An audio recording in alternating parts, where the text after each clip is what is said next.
For a decade, we've been spectators to one of the most baffling family dramas in reality television history. We watched Sumit Singh, a man from India, and Jenny Slatten, an American woman 30 years his senior, fight for their love against seemingly insurmountable odds. The primary obstacle was not the distance, not the culture, and not even the age gap. It was Sumit's parents, Sahna and Anil. We saw their tears, we heard their screams, we witnessed their threats. Their disapproval was so visceral, so absolute, it felt almost theatrical. We chalked it up to a conservative culture, a generational divide, and a mother's stubborn refusal to let her son go. We thought we understood the story. We thought it was about age. We thought it was about culture. We were wrong. The truth is darker, deeper, and far more terrifying than we could have ever imagined. It wasn't about a son's controversial choice, it was about a bloodline and a secret they would kill to protect. What you are about to hear is a story that has been pieced together from forgotten historical documents, cryptic warnings, and brave inside sources who are finally speaking out. It is a theory, yes, but one that connects every bizarre and inexplicable event in Sumit and Jenny's story into one cohesive and chilling narrative. If what you see here shocks you, opens your eyes, and makes you rethink everything you thought you knew about 90 Day Fiance, then do us a favor and hit that like button, subscribe to our channel, and ring the bell for notifications. You won't want to miss where this investigation goes next. The story begins not with love, but with hate, a level of parental opposition so extreme it defied all logic. Let's revisit the evidence. We saw Sahna wailing, collapsing to the floor, declaring that she would rather die than see her son marry Jenny. We saw Anil, a stoic and quiet man, stand by his wife, his face a mask of cold fury. They didn't just disapprove, they waged a campaign of emotional warfare. They threatened public shaming. They threatened to involve the entire community. They threatened suicide. The most common explanation was that their reputation, their izzat or family honor, was at stake. In their social circle, a son marrying an older foreign woman who couldn't provide heirs was a source of great shame. But does that truly explain a decade of relentless torment? Does it explain the sheer theatrical venom we witnessed? Many Indian families disapprove of such matches, but they eventually relent, or they simply cut ties. Sana and Anil's reaction was on another level entirely. It was primal. It felt like they weren't just afraid of being shamed, they were afraid of something far worse, a consequence so catastrophic that suicide seemed like a preferable alternative. For years, this missing piece, this explanation for the sheer extremity of their behavior, has been the central mystery of Sumit and Jenny's story. Now we believe we have found it. Our investigation begins in a place we all overlooked, a scene that was dismissed at the time as simple television drama. I'm talking about the family astrologer. Remember that meeting? The dimly lit room, the charts and diagrams, the air thick with incense and unspoken tension. The family sought his guidance, hoping he would declare the union with Jenny to be cosmically doomed. His words at the time seemed vague, filled with the kind of dramatic flair you'd expect from a televised psychic reading. But what if they weren't just flair? What if they were code? We submitted a transcript of that session to Dr. Alok Joshi, a cultural historian specializing in pre-colonial Indian esoteric traditions and their linguistic markers. His analysis was staggering. The astrologer used phrases that, according to Dr. Joshi, have no basis in standard Vedic astrology. They are not common terms for planetary alignments or karmic imbalances. They are, he insists, specific and deeply coded references to a dark chapter in India's history. The astrologer mentioned a shadow from the past that hangs over Sumit's family line. Not a karmic issue from a past life, but a shadow attached to his direct ancestry. Then he used a term that sent a chill down our investigators' spines. A debt of blood. In astrology, you might hear of a karmic debt, a spiritual imbalance to be rectified. The phrase debt of blood is far more literal, suggesting a transgression that requires a physical, generational payment. He spoke of a knot tied by ancestors, a knot that Sumit was dangerously close to unraveling, and most tellingly, he warned that for the Singh family, the path of the traveler was one of great peril. Dr. Joshi's conclusion was unequivocal. These are not the words of an astrologer. They are the words of a man with historical knowledge, delivering a veiled but terrifying warning. He was speaking, whether consciously or not, the language of the Thuggee. For those who don't know, the Thuggee were a secret society, a cult of assassins who terrorized the roads of India for centuries. They operated under the guise of friendship, joining caravans and groups of travelers, gaining their trust over days or even weeks. Then, at a prearranged signal, they would strike. Their method was always the same: a swift, silent strangulation from behind with a consecrated yellow scarf or rumal. They were not common bandits who killed for money. They were religious fanatics who believed every murder was a sacred offering to their goddess, Kali, the Hindu goddess of destruction. They were masters of infiltration and deception. A thug, by his own religious creed, could not spill blood. The strangulation was a holy, bloodless sacrifice. They would then ritually bury their victims and take their possessions as a divine reward. The path of the traveler was their hunting ground. The debt of blood was the unending series of murders they committed in Kali's name. And the rumal, the scarf, was often tied in a specific, consecrated knot. The astrologer's words were no longer vague. They were a direct reference. He was telling the Singh family that the shadow of the Thuggee cult was upon them. This bombshell of a theory sent online sleuths and genealogical researchers into a frenzy. If the astrologer's warning was real, then there had to be a geographical connection. Public records in India can be difficult to navigate, but by cross-referencing land deeds, census data, and family names, a trail began to emerge. The Singh family, while now living in a modern city, traced their paternal lineage back several generations to a single remote area, specifically to a small, unassuming village named Belkhara, nestled in the vast plains of what is now Uttar Pradesh. On the surface, Belkhara is just another dot on the map.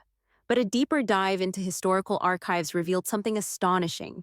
We unearthed a copy of an obscure British colonial document, a topographical and statistical report of the Doab region, 1848, penned by Captain William Finch of the East India Company. The report was a dry, administrative survey, but its entry on Belkhara was anything but. Captain Finch described Belkhara not as a village, but as a hereditary den of vipers. He wrote that the village was infamous throughout the region as one of the last and most stubborn strongholds of the Thuggee. While the British, under the command of William Sleeman, were waging a massive campaign to eradicate the cult across India, Belkhara remained a black spot, a place where the Thuggee tradition was not just practiced, but was the very fabric of the local society. Finch noted that travelers would take detours of 50 miles or more just to avoid the roads near the village. He wrote of disappearances so common, they were no longer even reported. And most importantly, he listed the prominent families of the village, the ones who were known to be the leaders, the jemadars of the local Thuggee gangs. Among the handful of names listed in that 170-year-old report was a name that leaped off the page: Singh. The astrologer's warning was not a guess. The connection was real. Sumit Singh's ancestors were from one of the most notorious Thuggee strongholds in all of India. This is where the story takes a turn from historical curiosity to a present-day conspiracy. After our initial findings were discussed in online forums, our channel was contacted by an anonymous source. This individual claimed to be a lifelong friend of the Singh family, someone who grew up with them, who knew their parents and grandparents. They had recently had a severe falling out with the family over what they called a matter of conscience, and felt compelled to reveal the truth. We will call this source the witness. According to the witness, the connection to the Thuggee is not just a forgotten piece of history for the Singhs. It is the central defining secret of their entire existence. The British may have officially eradicated the Thuggee cult in the 19th century, but they didn't kill everyone. The core families, the ones with the deepest roots in the tradition, didn't just disappear. They went underground. The witness claims that Sumit's family are the direct descendants of a legendary Thuggee leader, a highly successful and feared jemadar from the Belkhara region. When the British crackdown became too intense, these families made a pact. They would melt back into society, publicly disavow their past, and become model citizens.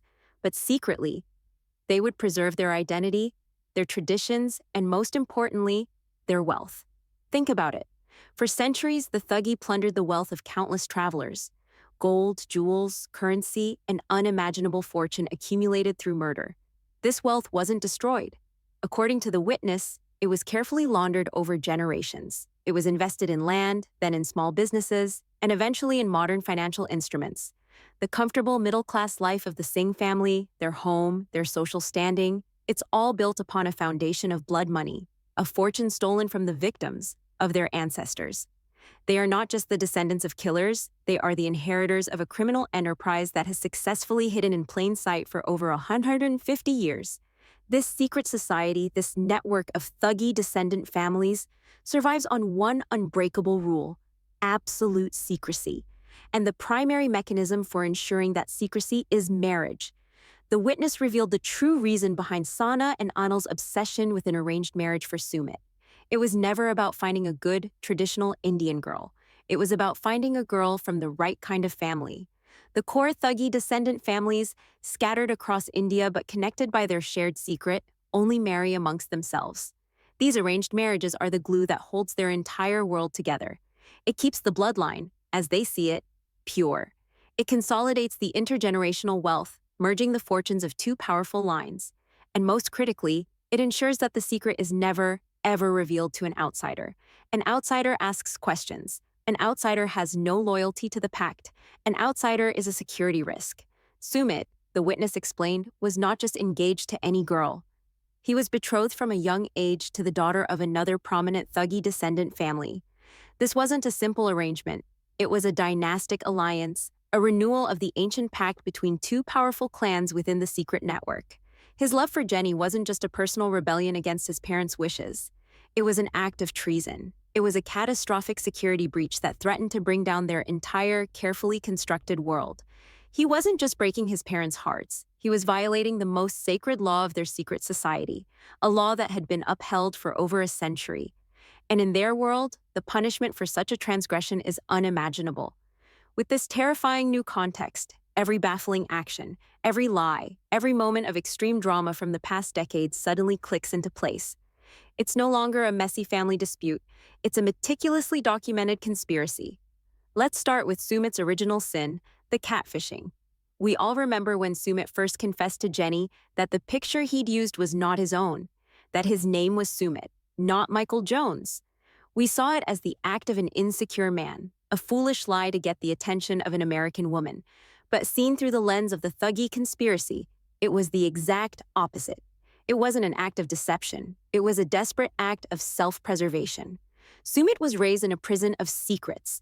The name Singh, in his specific lineage, is not just a name, it's a burden. It carries the weight of his family's dark history and their obligations to the secret network. He couldn't use his real name to connect with an outsider because his real identity was a cage.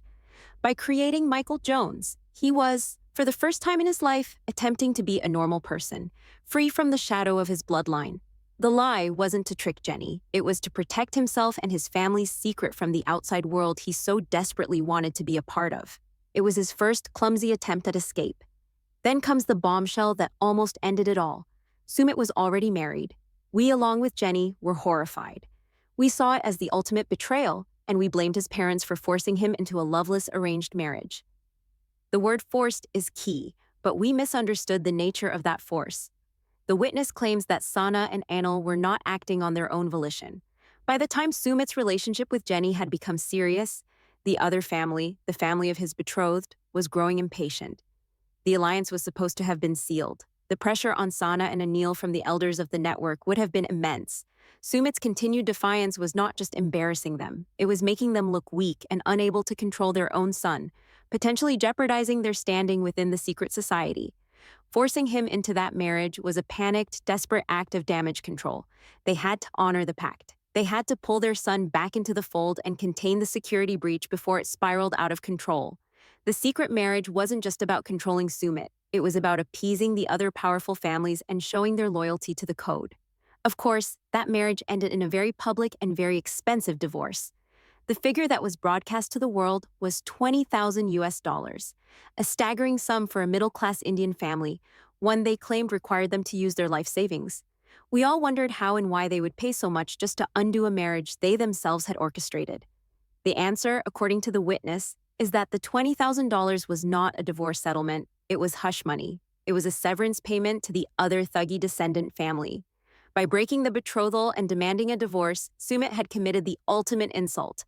The other family had been publicly dishonored. In the ruthless world of their secret society, such an insult could easily lead to retaliation, not just social, but potentially financial or even physical. The $20,000 was a bribe. It was the price Sahna and Anil had to pay to the other family to buy their silence, to prevent them from exposing the Singh family's weakness, or worse, their secrets, to the rest of the network in an act of revenge. It wasn't about the law or the courts. It was a negotiation between two clandestine dynasties to prevent a secret war. Finally, this brings us back to Sahna's behavior, her extreme, seemingly suicidal reactions. We need to re-examine her threats through her eyes, the eyes of a woman who believes she is the guardian of a sacred secret bloodline. To her, Sumit marrying an outsider like Jenny wasn't just a social embarrassment. It was a spiritual and existential catastrophe. An American woman, a complete unknown, would have access to their home, their family, their lives. She would be an open microphone in the heart of their secret world. Jenny could overhear a phone call, see a name in a ledger, notice a strange family ritual, or ask an innocent question about Sumit's great-grandfather that could unravel everything. In Sahna's mind, the risk of exposure was absolute. The entire fortune they had protected for generations could be investigated. Their entire network could be compromised. Their family name could be forever linked, publicly, to a murderous cult. When she screamed that this marriage would be the death of her, she likely meant it in the most literal way possible. She believed that Sumit's choice would lead to the complete and utter destruction of her entire world, the end of their lineage, and the exposure of a secret far worse than death. Her desperation wasn't manipulation. It was genuine, abject terror. For years, the narrative focused on Sumit's struggle against his parents. But we were looking at the wrong threat. The real danger wasn't coming from inside his house, it was coming from outside. The narrative now shifts to Jenny, the unwitting agent of chaos in this hidden world. To us, she was a lovable, if sometimes naive, woman in love. But to the secret network of thuggy descendant families, she was something else entirely. She was a direct threat to their collective existence. The witness claims that after the divorce from the arranged marriage was finalized and it became clear that Sumit would not abandon Jenny, the pressure on Sahna and Anil intensified tenfold. It was no longer just about their family's honor. It was about the security of the entire organization. Messages were being sent from the elders of other families, powerful clans from across the country. The message was simple and chilling. The American woman was a liability that had to be dealt with. She was a loose end that could unravel a tapestry of secrets woven over 150 years. These other families, perhaps more ruthless, more connected to the old ways, saw Jenny as a ticking time bomb. They didn't care about Sumit's happiness. They cared about their wealth, their power, and their anonymity. The emotional torment we saw Sahna and Anil inflict on Sumit was not just their own doing. They were acting under duress, channeling the immense pressure they were receiving from the wider network. They were being threatened. "Control your son," the message would have been. "End the situation with the foreigner, or we will." Sahna and Anil weren't just fighting to stop a wedding. They were fighting to save their son's life from the judgment of their own people. Jenny was never just an unsuitable bride. She was a target. Every tearful plea, every angry outburst from his parents was a desperate, coded warning to Sumit that he was playing with a fire that could consume them all. This leads us to the final, confounding act of the drama. Sumit's parents finally relenting. After a decade of unwavering opposition, they publicly disowned him, effectively giving him permission to marry Jenny. On screen, it was portrayed as a moment of heartbreaking acceptance. A mother and father, defeated, choosing to sever ties rather than continue a fight they couldn't win. We saw their tears as a sign of grief. We were wrong. It wasn't an act of acceptance. It was a cold, calculated, strategic masterstroke. It was an act of cleansing. In the coded world of their secret society, the public disowning was not an emotional outburst. It was a formal declaration, a press release to the entire thuggy network. By publicly and dramatically severing all ties with their son, Sahna and Anil were sending a clear and unmistakable message to the other families. He is no longer one of us. He has chosen the outsider. He is no longer our responsibility. This was their final, desperate gambit. They could not control him, and they could no longer protect him, so they cut him loose. They were signaling to the network that he was now in exile, outside their laws, and, more importantly, outside their protection. If anything were to happen to him, if any unfortunate accident were to occur, it would not be their concern. They had cleansed their own house of the contamination he had brought in. It was an act of self-preservation disguised as parental grief. They saved themselves and their position within the network by sacrificing their own son to the wolves. Those final, tearful goodbyes were not just the sadness of a family breaking apart. It was the terror of parents casting their child out into a wilderness where they knew monsters were lurking, monsters they themselves had been placating for years. Sumit thought he had won his freedom. In reality, his parents had just signed his death warrant. And so, Sumit and Jenny got married. They built a life together, seemingly free from the drama that had plagued them for a decade. They post happy pictures on social media, showcasing a life of domestic bliss in India. They believe the war is over. They believe they have won. But the past is never truly past. A debt of blood, as the astrologer warned, does not simply disappear. This brings us to the final, chilling piece of evidence. It's a recent photograph, posted on Jenny's Instagram just a few weeks ago. It's an innocent, happy picture. Jenny is on their balcony, holding up a steaming cup of chai, a wide smile on her face. Sumit has his arm wrapped around her, and he's looking at her with pure adoration. It is the picture of victory. But it's not what's in the picture that matters, it's what's in the reflection. Online analysts, using image enhancement software, began examining the background of the photo. In the reflection of the glass window behind Jenny, faint but unmistakable, is the street below their apartment. And standing on that street, partially obscured by a tree, is a figure, a man. He is standing motionless, looking directly up at their balcony. He's dressed in a simple kurta, unremarkable in every way except for one terrifying detail. Draped loosely around his neck is a scarf, and the scarf is a distinct, faded saffron yellow, the traditional color of a thugi rumal, the color of a scarf consecrated for the goddess Kali before being used to extinguish a life. He is not a threat. He is a message. He is a reminder. Sumit chose love over blood. He broke a pact that has been sealed for over a century. His parents didn't accept the marriage, they simply cut him loose, severing the cord of protection that his bloodline afforded him. He may have Jenny, he may have his freedom, but he has lost the protection of his family. And in the shadows of his ancestry, a debt of blood is still waiting to be paid. That photograph, that reflection. For most people, it's a smudge, a trick of the light, a random passerby caught in a happy moment. But it is the key that unlocks the final, terrifying chapter of the story. Let's look closer. The figure isn't moving, he isn't walking down the street. He is stationary, his posture fixed, his attention directed upwards. And the scarf. Our cultural historian Dr. Joshi was consulted again.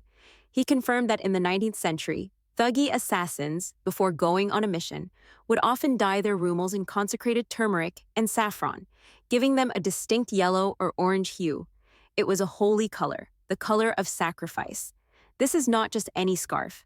This is a symbol, a piece of historical regalia worn in the open. It's a statement. Our source, the witness, confirmed our worst fears about this image. When we showed them the enhanced photograph, they fell silent for a long time. Then they explained. The network doesn't operate with emails and phone calls. It operates with symbols and observers. For a situation as grave as Sumit's, a sentinel would be assigned.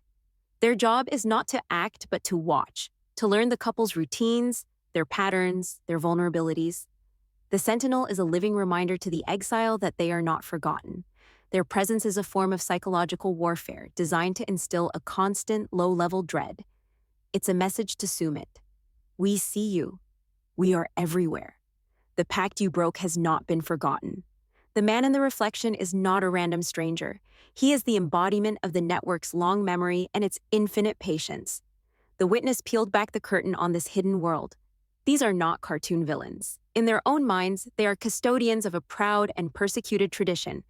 They see themselves as the survivors of a British-led cultural genocide. They believe their ancestors were not murderers, but holy warriors performing a necessary culling for their goddess. They have raised generations of children on stories of their ancestors' cunning, their bravery, their wealth. This secret history is a source of immense pride. To them, the outside world is a corrupting influence, and secrecy is the only thing that has allowed them to survive and thrive. They hold councils, not in smoky backrooms, but at weddings and religious festivals, speaking in coded language and old dialects that outsiders wouldn't understand.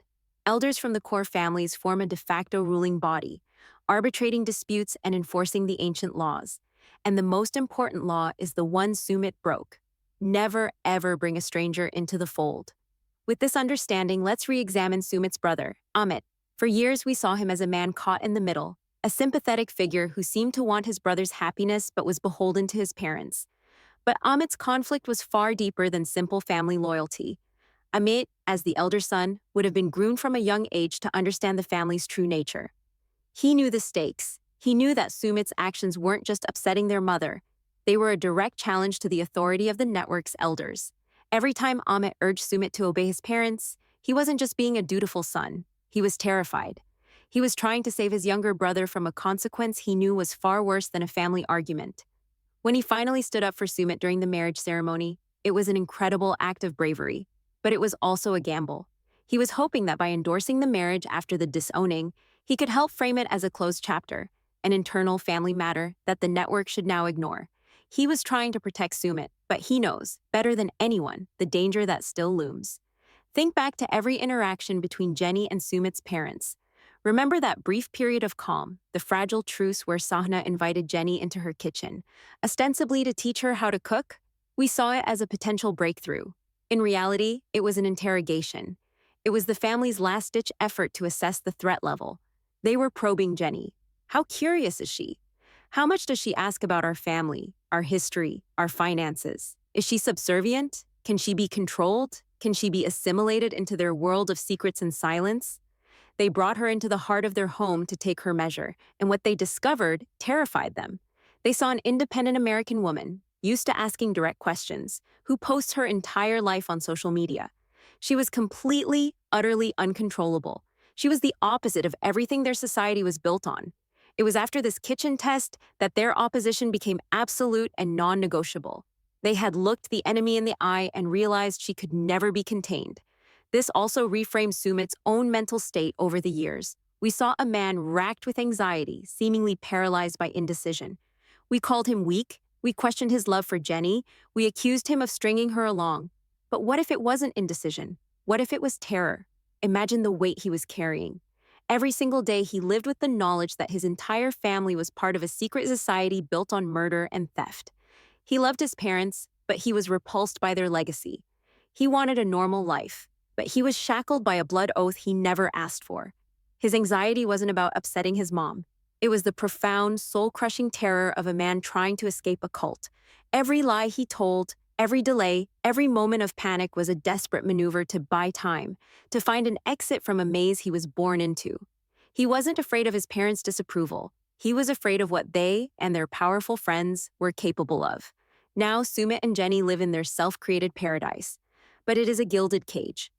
The act of disowning him was not an ending, it was a beginning. In the eyes of the network, he is now unpersoned. He is fair game. Any other family within the society that feels his actions have brought shame or risk upon them could, in theory, act against him to restore their own honor. His parents, by disowning him, have washed their hands of the matter. They have no obligation to defend him. He is alone, stripped of the protection his name once afforded him. He and Jenny are an island. They have no real allies, no social safety net, and no understanding of the forces that may be aligning against them. Every happy photo they post is not a celebration of their love, but a beacon, broadcasting their location and their vulnerability to a network that sees them as a cancer that must be cut out. The man in the reflection is proof. He is the first sign that the network has not forgotten. He is the quiet opening move in a game Sumit and Jenny don't even know they are playing. The astrologer's prophecy now hangs over them like a shroud. The shadow from the past is no longer a shadow. It is a man standing across the street. The knot tied by ancestors is the rumel hanging around his neck. And the debt of blood is the unanswered question of what this secret society will do to protect itself. Sumit fought for a decade to win his love, and he believes he has, but the truth may be far crueler. He may not have won anything at all. He may have simply traded one prison for another. He escaped the cage of his family's secrets, only to find himself in the crosshairs of their history. The final question is no longer if his parents would accept his marriage, but what the network's judgment will be. And is the man with the yellow scarf just the first? Is he a watcher or is he a harbinger? A debt of blood is always paid.